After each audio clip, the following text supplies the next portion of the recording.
Antes de comenzar con esta historia, me gustaría que me apoyaras suscribiéndote y dejando tu me gusta, para que el canal crezca y pueda seguir trayéndote este tipo de historias. Muchas gracias. Me llamo Julián Ortega, tengo 34 años. Y esta historia comienza en Santa Lucía, una ciudad grande, ruidosa y desgastada, donde los edificios envejecen más rápido que las personas y el tránsito nunca duerme del todo. Tenía 9 años cuando mi padre se fue. No hubo gritos, no hubo maletas arrastrándose por el suelo, no hubo una discusión final que pudiera recordar con claridad para odiarla o entenderla.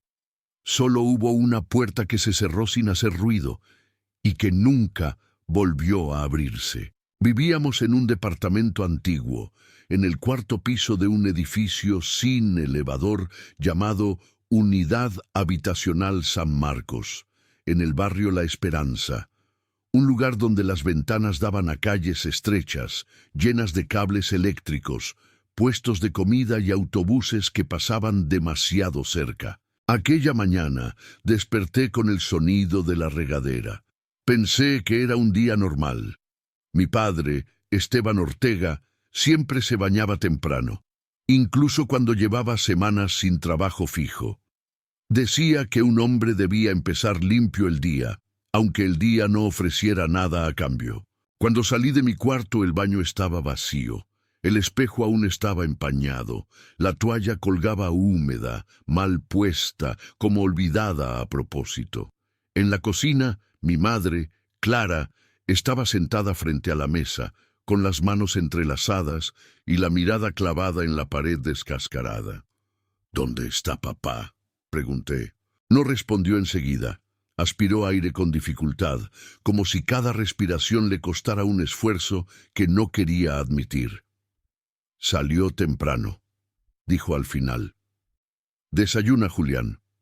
Se te va a hacer tarde para la escuela». Ese fue el primer silencio, el primero de muchos. Los días siguientes fueron extraños. Nadie decía nada, pero todo había cambiado. El closet de mi padre tenía huecos evidentes. Su chamarra ya no estaba. El radio pequeño que escuchaba por las noches había desaparecido. Sus zapatos de trabajo dejaron de estar alineados bajo la cama. Yo esperaba escuchar sus pasos subiendo las escaleras por la noche. Me quedaba despierto contando los pasos de los vecinos, tratando de engañarme. Siempre me equivocaba. Una semana después, mi madre se sentó conmigo en la orilla de la cama. Me acarició el cabello, pero su mano temblaba, aunque intentó ocultarlo. «Tu papá no va a volver», dijo. «A veces los adultos toman decisiones difíciles». No lloró, y eso fue lo que más me asustó. Pasaron los meses y nadie explicó nada. No hubo cartas, no hubo llamadas, no hubo excusas en fechas importantes. Mi padre se había evaporado de nuestra vida como si nunca hubiera existido. Pero su ausencia empezó a ocupar demasiado espacio.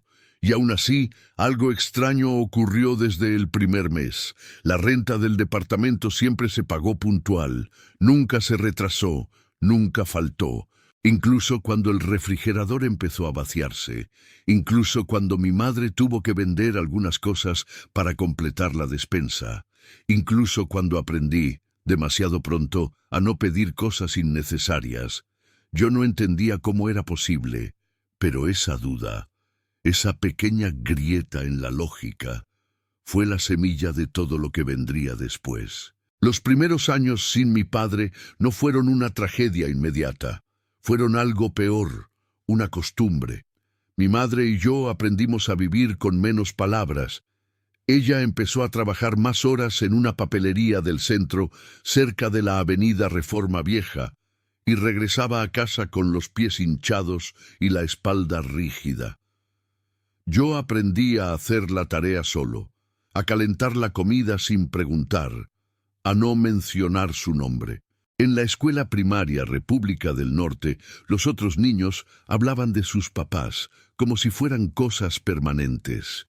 Yo los escuchaba con atención exagerada, como quien intenta memorizar un idioma que ya no se habla en casa. ¿Y tu papá a qué se dedica?, me preguntó una vez un compañero. Trabaja lejos, respondí. No era una mentira, era una evasión aprendida. Las noches eran lo más difícil. El departamento se llenaba de ruidos ajenos, el vecino que arrastraba una silla, una televisión encendida en otro piso, el silbido del viento colándose por las ventanas mal selladas. Yo me dormía imaginando que esos sonidos eran señales de que mi padre estaba cerca, de que solo se había equivocado de puerta.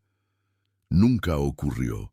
Pero cada mes, sin falta, mi madre bajaba al despacho del administrador del edificio para pagar la renta. Yo la acompañaba a veces. Me gustaba ver cómo sacaba el sobre blanco del bolso, contaba el dinero con cuidado y lo entregaba sin decir nada más. Un día, cuando tenía 12 años, me atreví a preguntar: «Mamá, ¿de dónde sale el dinero para la renta?». Ella siguió caminando sin mirarme. «De donde siempre ha salido. Pero tú ganas poco en la papelería». Se detuvo, cerró los ojos un segundo, como si midiera el daño de responder. «No preguntes cosas que no te van a ayudar, Julián». No insistí, pero la duda se quedó conmigo, creciendo en silencio. Con el tiempo empecé a notar detalles. El sobre nunca cambiaba. Siempre llegaba puntual, a principios de mes. A veces estaba un poco más gastado, otras veces olía distinto, como a tabaco o a grasa de motor. Nunca traía una nota, nunca un nombre, solo el dinero exacto. Mi madre no lo celebraba, no lo agradecía, lo aceptaba como quien acepta una herida que no termina de cerrar. En la secundaria Benito Juárez empecé a trabajar después de clases. Barría un taller mecánico en la colonia industrial, limpiaba herramientas, cargaba piezas pesadas. El dueño, don Rogelio, me pagaba poco, pero me trataba como si me estuviera enseñando algo importante. «Un hombre no huye de lo que deja atrás», me dijo una vez, sin saber nada de mí. «Si te vas, te llevas la culpa contigo». Esa frase se me quedó clavada. Yo odiaba a mi padre sin conocerlo ya. Lo odiaba por haberse ido, por no llamar, por dejar a mi madre endurecerse poco a poco, por obligarme a crecer antes de tiempo, y aún así, cada vez que veía el sobre, algo no encajaba. Porque alguien que abandona no cumple, y alguien que cumple no desaparece del todo. Cuando cumplí 16, encontré a mi madre llorando en la cocina. No solía hacerlo. Era de las que lloraban hacia adentro. Sobre la mesa estaba el sobre de siempre, abierto. «¿Qué pasa?», pregunté. Ella levantó la mirada cansada. «Nada», dijo. «Solo estoy cansada». No le creí, pero tampoco supe qué hacer. Esa noche entendí algo por primera vez. La ausencia de mi padre no era un vacío. Era una presencia silenciosa, metida en cada rincón de nuestra vida. Y empecé a preguntarme, con una mezcla de rabia y miedo. Tenía 27 años cuando entendí que la duda ya pesaba más que el rencor. Para entonces, mi madre y yo seguíamos viviendo en el mismo departamento de la unidad habitacional San Marcos. El edificio estaba más deteriorado, como si los años también le hubieran pasado factura por guardar secretos ajenos. Yo trabajaba como auxiliar administrativo en una empresa de mensajería llamada Logicentro, en la zona de Parque Norte. Un empleo estable, sin brillo, pero suficiente para pagar cuentas y no hacer demasiadas preguntas.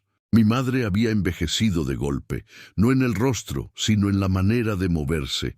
Todo en ella era más lento, más medido, como si temiera que cualquier movimiento brusco pudiera romper algo que aún se sostenía por pura costumbre. El sobre seguía llegando. Una mañana de lunes, mientras me preparaba para salir al trabajo, lo vi sobre la mesa, blanco, delgado, cerrado. «Mamá», dije ya sin rodeos, «ya soy adulto, necesito saberlo». Ella no levantó la vista. «No hay nada que saber». «Sí lo hay. Nadie manda dinero durante 20 años sin decir una palabra. Silencio. Se sentó. Yo hice lo mismo, frente a frente, como dos desconocidos obligados a compartir una verdad incómoda. Tu padre dejó instrucciones, dijo al fin. Dijo que, si alguna vez preguntabas, que te dijera que no lo buscaras. Eso me encendió algo por dentro. ¿Instrucciones? Repetí. ¿Cuándo habló contigo? Ella tardó en responder, la noche antes de irse.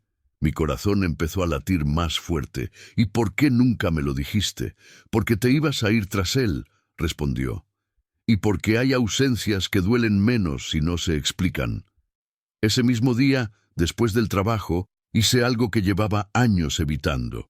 Bajé al despacho del administrador. Don Ernesto, un hombre bajo, de bigote gris y memoria selectiva, me miró con recelo cuando le pregunté por los pagos antiguos. Eso no se puede mostrar así nada más, dijo. Vivimos ahí desde hace más de 20 años, respondí. Solo quiero saber quién paga. Suspiró. Revisó un archivo polvoso.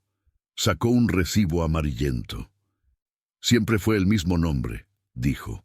Esteban Ortega. Sentí un vacío seco en el pecho. Dirección, negó con la cabeza. Solo pagos en efectivo, puntuales. Nunca subió, nunca llamó. Dejaba el sobre en recepción, eso fue todo. Pero era suficiente. Esa noche no dormí. Al día siguiente pedí un permiso en el trabajo y comencé a buscar. No sabía exactamente qué buscaba, tal vez una explicación, tal vez una decepción final que me permitiera cerrar el tema. Empecé por registros viejos, conocidos lejanos, sindicatos, talleres, cualquier rastro de alguien que no quería ser encontrado. Después de semanas, alguien en Logicentro me habló de un albergue para trabajadores temporales en la zona de San Martín Bajo. Decían que ahí paraban hombres mayores, sin familia, que vivían de empleos breves. Fui un jueves por la tarde. El lugar olía a sopa rala y a cansancio acumulado. Un encargado revisó una libreta y levantó la mirada. ¿A quién busca? Tragué saliva. A Esteban Ortega. Se quedó quieto unos segundos. Aquí estuvo, dijo, pero ya no. Mi cuerpo se tensó. ¿Cuándo? Hace unos meses. Se fue sin avisar. ¿Dijo algo? El hombre dudó. Solo preguntó si la renta... Se detuvo. Si seguía pagándose. Sentí que algo se me quebraba por dentro. ¿Dónde trabajaba? En lo que saliera, respondió. Limpieza, carga, turnos nocturnos. Nunca se quejaba, nunca hablaba de su vida. Salí de ahí con las manos temblando. Por primera vez entendí que mi padre no era un fantasma. Era un hombre real, cansado, invisible, que había vivido lo suficientemente cerca como para sostenernos, pero lo suficientemente lejos como para no tocarnos. Y supe, con una certeza dolorosa, que estaba más cerca de encontrarlo, o de perderlo para siempre. Encontré a mi padre por accidente. No fue una investigación brillante ni una revelación cinematográfica.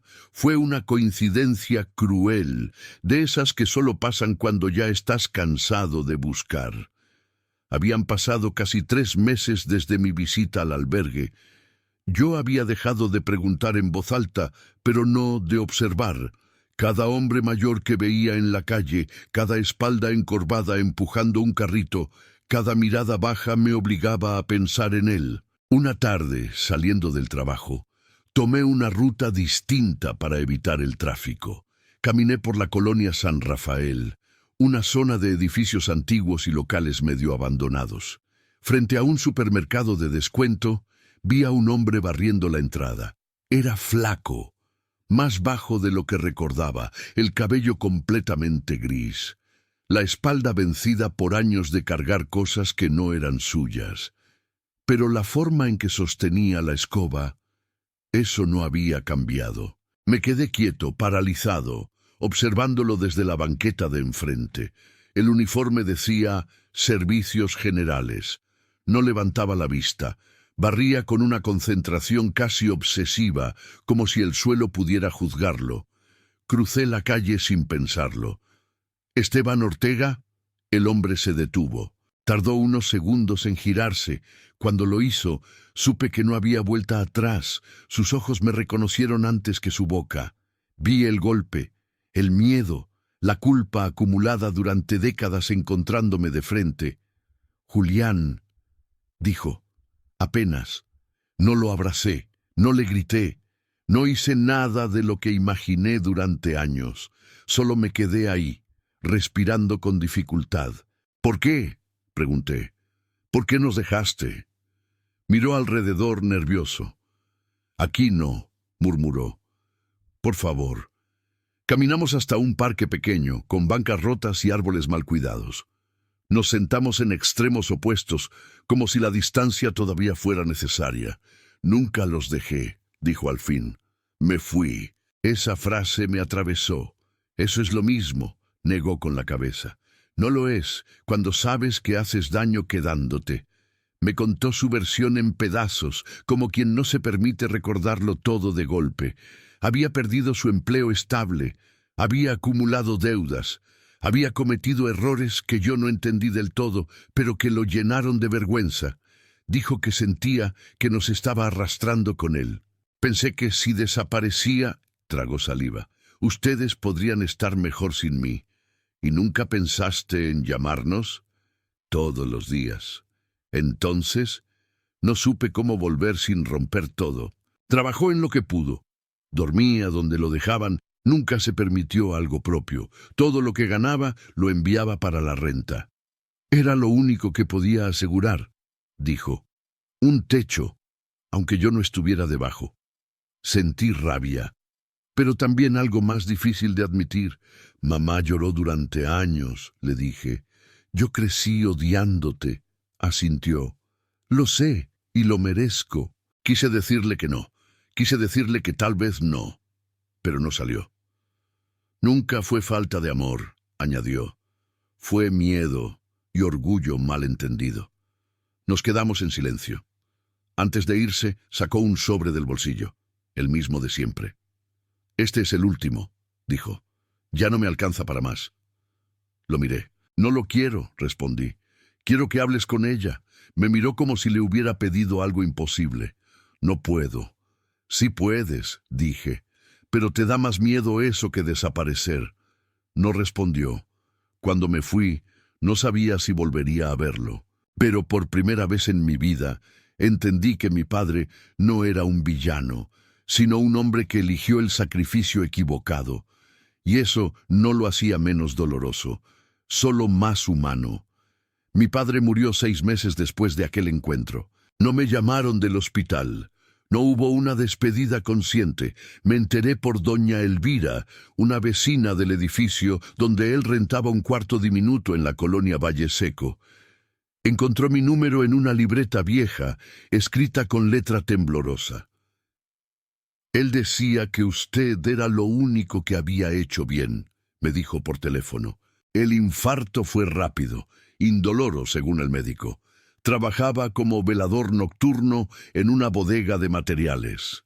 Murió sentado, con el uniforme puesto. Cuando fui por sus cosas, todo cabía en una mochila, 2 mudas de ropa, una foto mía de niño. No supe de dónde la había sacado, y una libreta. En la primera hoja había una frase escrita varias veces, como un ensayo interminable. No supe quedarme. Ahí estaba su vida entera. Esa noche regresé al departamento y le conté todo a mi madre. No interrumpió, no lloró al principio, solo escuchó, con una quietud que me partió el alma. Siempre supe que seguía pagando, dijo al final, y siempre supe que eso significaba algo. ¿Por qué nunca lo buscaste? Me miró con cansancio. Porque a veces amar también es respetar la cobardía del otro. Lloró después, no por él, por los años perdidos, por la vida que no fue, por el silencio que nos formó a golpes lentos. Un mes más tarde, recibimos el último sobre. No lo abrimos. Lo dejamos sobre la mesa durante días como si fuera una reliquia incómoda. Al final, lo usamos para pagar la renta por última vez. Mi madre decidió mudarse, dejar el edificio, dejar los fantasmas. Yo cambié de trabajo. Empecé a estudiar de noche, no por ambición, sino por paz. Entendí que no quería repetir la historia de un hombre que creyó que desaparecer era una solución. A veces pienso en mi padre cuando paso frente a edificios viejos, cuando veo a hombres invisibles sosteniendo el mundo sin que nadie los nombre. Ya no siento rabia, siento algo más complejo. Mi padre no nos abandonó por falta de amor, nos abandonó por miedo, y su castigo fue vivir una vida entera sin permiso de ser recordado. El dinero pagó el techo, pero el silencio nos cobró los años. Hoy sé que amar no es desaparecer para proteger. Amar es quedarse, incluso cuando quedarse duele. Y esa lección, aunque tardía, fue el único legado que mi padre supo dejarme.